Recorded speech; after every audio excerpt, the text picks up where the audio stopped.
C'est un extrait de 26 secondes, même pas 30 secondes, qui a été publié aujourd'hui par Bruno Retailleau sur sa page Facebook. Celui qui incarnait le diable en personne aux yeux du régime Tebboune, Bruno Retailleau, il a répondu en 26 secondes à toutes les critiques qui lui ont été adressées, parce que depuis la libération de Boualem Sansal, on veut lui faire porter le chapeau du prolongement de la détention de Boualem Sansal. Je vous invite à voir la réponse de Bruno Retailleau, dans laquelle il délivre un missile très dangereux. Est-ce qu'il aurait fallu que je me taise quand les services secrets algériens préparaient un attentat contre un opposant algérien? Au nom de quoi il fallait se taire? Au nom de quoi il fallait accepter que la France serve de serpillière pour un régime qui est de plus en plus isolé?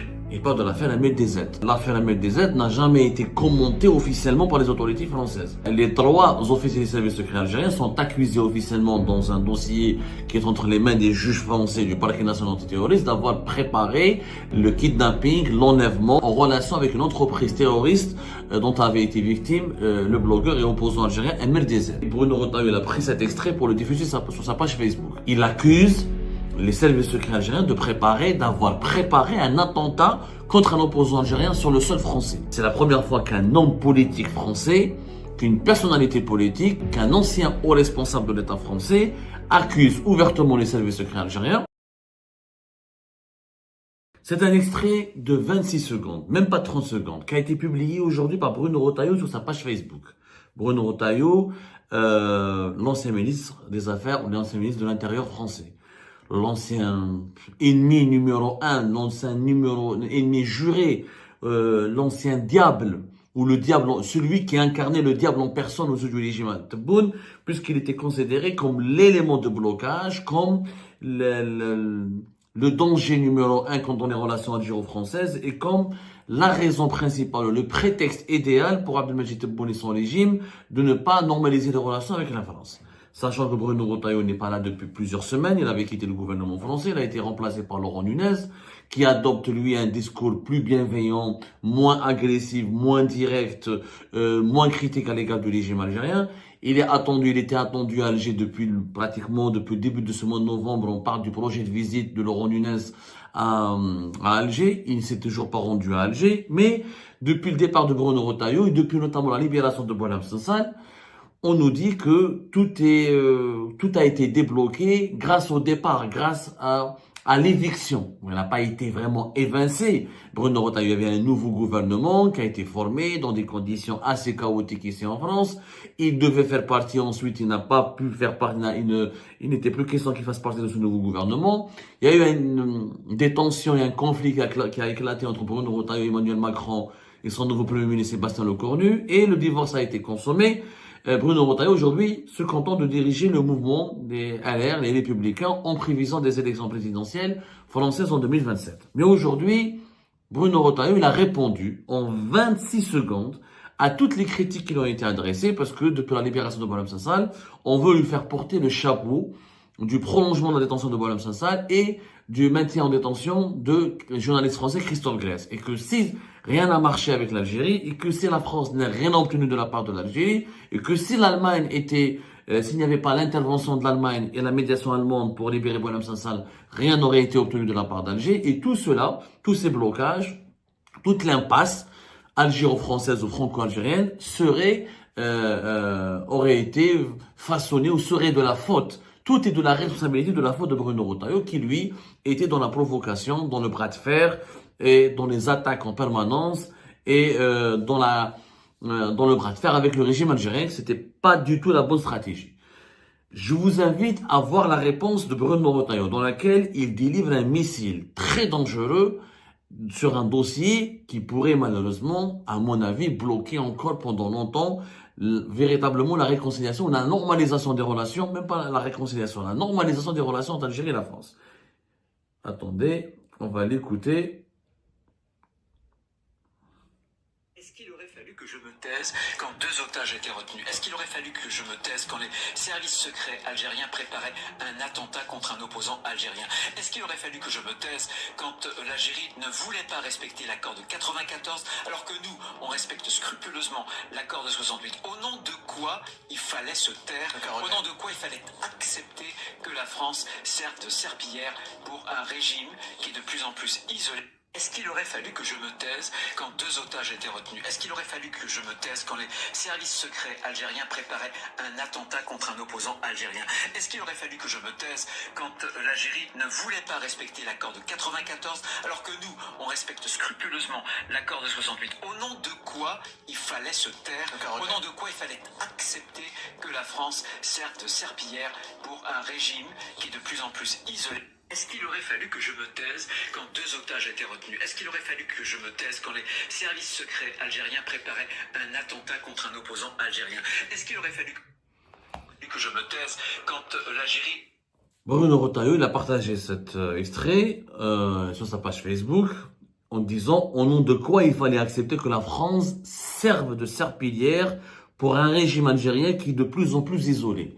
Et il dit que est-ce qu'il aurait fallu que je me taise quand 2 otages étaient retenus? Est-ce qu'il aurait fallu que je me taise quand les services secrets algériens préparaient un attentat contre un opposant algérien?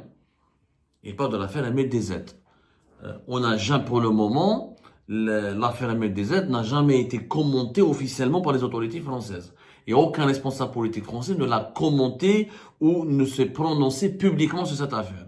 C'était une affaire judiciaire qui relevait du parquet national antiterroriste, le PNAT, et qui avait placé en détention à la mi-avril 2025 un certain Smaïl R, qui est son véritable nom Smaïl Rajab, un adjudant-chef qui travaillait pour le consulat d'Algérie à Créteil, qui faisait partie des services de renseignement algérien, notamment de la DDSE, de la Direction de la documentation de la sécurité extérieure, et qui était responsable dans le service de contrôle, le service visa du consulat d'Algérie à Créteil. Son arrestation fit suite à une enquête qui a été confiée à une brigade criminelle de très haut niveau de la police nationale et de la police judiciaire de Paris, en collaboration avec la DGSI, la Direction générale de la sécurité intérieure, les services secrets du renseignement intérieur français.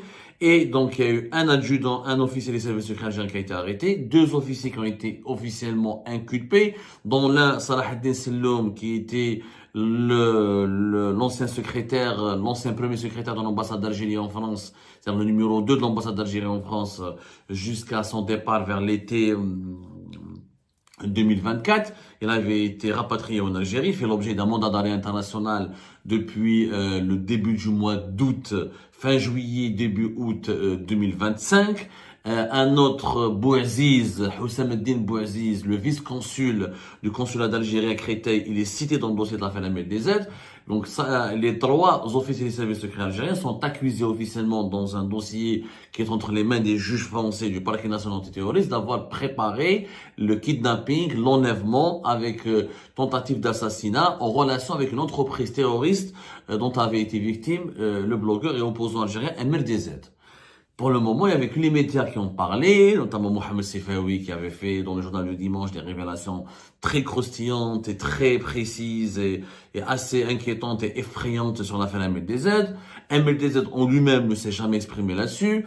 Il y a eu Le Point, il y a eu Le Monde, il y a eu pas mal de journaux français qui en ont parlé, quelques titres de la presse internationale, mais ni le parquet national antiterroriste n'a voulu se prononcer, ni le ministère de la Justice, ni le ministère des Affaires étrangères. Le ministère des Affaires étrangères français, sa position, elle était parce que les autorités algériennes avaient dénoncé une machination, un complot, en instrumentalisant le voyou, le délinquant MLDZ, comme pour reprendre un communiqué officiel qui était paru qui a été diffusé par le ministère algérien des Affaires étrangères au mois d'avril 2025, rappelez-vous, dont toute machination, tout est complot, et tout serait de la faute du département de Bruno Retailleau. Bruno Retailleau était ministre de l'Intérieur, n'était pas ministre de la Justice. Le parquet national antiterroriste est indépendant. En France, la justice est indépendante. C'est les juges qui ont décidé d'incarcérer des officiers des services secrets algériens, de lancer des mandats d'arrêt internationaux. Je rappelle, il y a aussi 7 voyous, des délinquants, des gangsters, dont une femme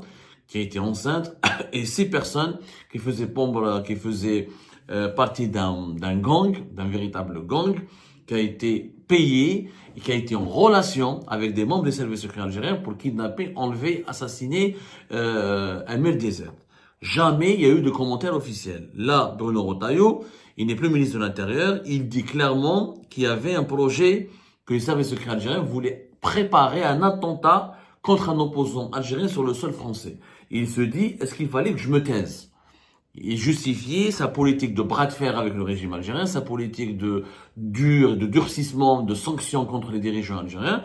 Il était en train de la justifier dans cet extrait d'une interview qui a été diffusée, je ne sais pas où, mais en tout cas, je crois à France Info, voilà. Une interview qui a été diffusée récemment sur France Info. Et Bruno Retailleau a pris cet extrait pour le diffuser sur sa page Facebook. Il accuse les services secrets algériens d'avoir préparé un attentat contre un opposant algérien sur le sol français. C'est la première fois qu'il le dit ouvertement. C'est la première fois qu'un homme politique français, qu'une personnalité politique, qu'un ancien haut responsable de l'État français accuse ouvertement les services secrets algériens d'avoir préparé un attentat sur le sol français contre un opposant. Le PNAD n'a jamais communiqué. La justice française n'a pas communiqué. Même pour le mandat d'arrêt international lancé contre Salah ad-Din Selloum, l'ancien premier secrétaire de l'ambassade d'Algérie en France, elle a été communiquée à l'AFP via une source judiciaire. Aucune source officielle ou une autorité officielle identifiable et identifiée en France ne s'est prononcée sur l'affaire Ahmed DZ. Donc c'est une première. Bruno Retailleau ne mâche pas ses mots. Il parle d'un attentat préparé par les services secrets algériens sur le sol français. Ça nécessite une réponse de la part des autorités algériennes. Parce que l'affaire Ahmed DZ, les autorités algériennes ne se sont jamais expliquées.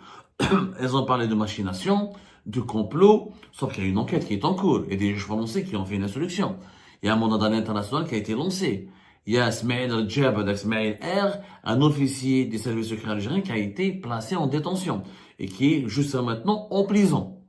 Et dont la demande de libération a été refusée. Et que l'Algérie a relâché Boualem Sansal, sauf que les détenus dans l'affaire Ahmed DZ, personne n'a été relâché. Et le mandat d'arrêt international n'a pas été du tout annulé.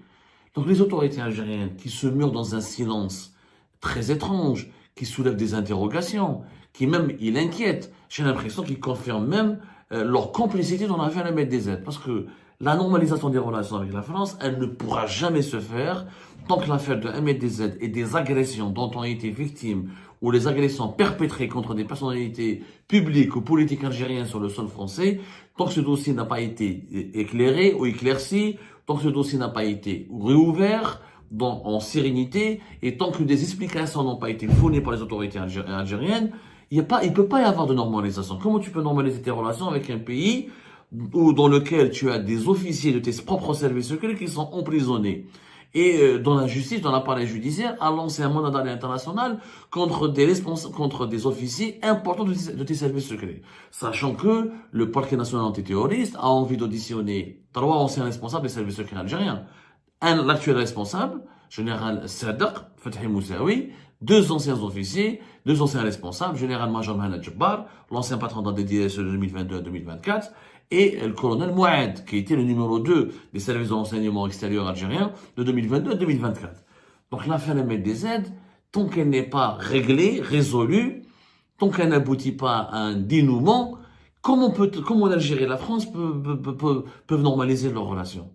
C'est pas possible. T'as qui vas-tu préparer un attentat sur le sol français, après tu veux dire, ah, moi j'ai pas de problème, j'avais un problème qu'avec Bruno Retailleau. Mais Ahmed DZ, c'est pas Bruno Retailleau. Pourquoi avoir kidnappé Ahmed DZ? Pourquoi avoir voulu attenter à sa vie? Bruno Retailleau n'est pas le parent, ni le papa, ni l'oncle, ni le cousin, ni l'ami même de Ahmed DZ, ils se connaissent même pas. Donc le problème n'est pas avec Bruno Retailleau. Le problème des relations franco-algériennes, c'est que le régime de Bonn a eu des comportements très bizarres, pour ne pas bizarre, très scandaleux, très suspects, des comportements à la limite de l'illégalité absolue. Et il n'y a pas qu'un Ahmed DZ. Mon agression, j'ai du nouveau. Hein. Concernant mon agression en août 2023, j'ai des nouveaux éléments que je vais partager avec vous bientôt dans les jours à venir. Et vous allez voir, il y a des éléments troublants. Et l'affaire Hicham Aboud, et d'autres affaires, l'affaire de l'espionnage, l'affaire de Bercy, où un fonctionnaire franco-algérien qui travaille pour Bercy, il a utilisé une connaissance intime à lui, une copine à lui, une femme, qui travaille à l'OFI pour obtenir des adresses et pour obtenir les coordonnées personnelles d'un certain nombre de personnalités algériennes, dont votre serviteur Abdou Samma et d'autres. Donc, il y a pas que c'est pas Bruno Retailleau qui cause problème.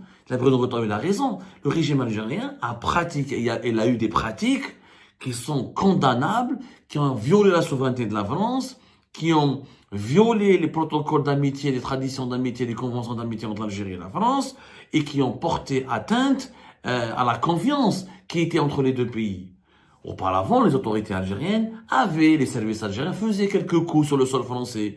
Des intimidations par là, des menaces, des interventions pour faire pression. Mais là, on parle d'agression, vol de téléphone, utiliser des armes, agression avec une arme, espionnage, infiltrer des institutions françaises, kidnapper, payer des gangsters pour kidnapper, tenter d'assassiner un opposant, utiliser des femmes pour charmer, séduire Hicham Aboud pour le ramener jusqu'à Barcelone pour ensuite le kidnapper.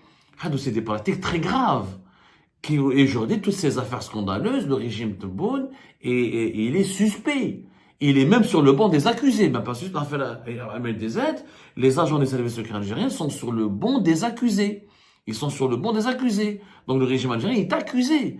Donc il ne peut pas fuir cette vérité. C'est pas en libérant Boualem Sansal uniquement qu'il pense qu'il va normaliser ses relations avec l'Occident, avec la France, et tout va bien se passer. À un moment donné, non.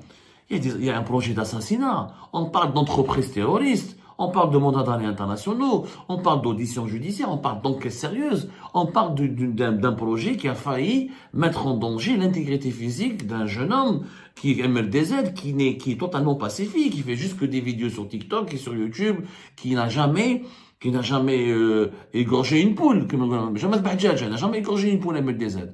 Donc, les relations franco-algériennes ou algéro-françaises ne peuvent pas se normaliser tant qu'il n'y a pas eu la vérité, tant que la vérité n'a pas été dite par le régime Tebboune sur ces agissements suspects, dangereux, illégaux et illicites sur le sol français. Ça ne peut pas, on peut pas espérer que voilà, on a libéré Boualem Sansal, on va nommer notre ambassadeur, etc. Il a fait la ML17 Ouahada, elle va empoisonner les relations franco-algériennes pendant des années, pour ne pas dire pendant des décennies. Parce qu'il y a eu des arrestations, parce qu'il y a eu des emprisonnements. Il faut qu'il soit jugé. Il y a des mandats d'arrêt internationaux qui ont été délivrés. Donc, si on veut, c'est le régime Tebboune veut d'abord rétablir la confiance avec ses partenaires étrangers, il faut qu'il commence à accepter de faire sa mea culpa de ses propres agissements tout à fait illégaux et dangereux et condamnables. Et il faut qu'il dise la vérité à ses partenaires étrangers sur ce qu'il a tenté de faire ou ce qu'il a fait sur leur territoire national. Sinon, il ne pourra jamais avoir des relations apaisées. Il sera toujours considéré comme un régime dangereux qui peut espionner, qui peut violenter, qui peut envoyer un commando et qui peut semer l'insécurité et le désordre. Et là, on ne peut pas avoir des bonnes relations avec un tel régime, avec un tel État. Au contraire, c'est une source d'instabilité, de violence, de danger, de menace. Et ça, vraiment, et ça va aggraver. Je vous assure que ça dépasse de loin, les problèmes entre l'Algérie et la France dépassent de loin Bruno Retailleau. Ça dépasse de loin Bruno Retailleau.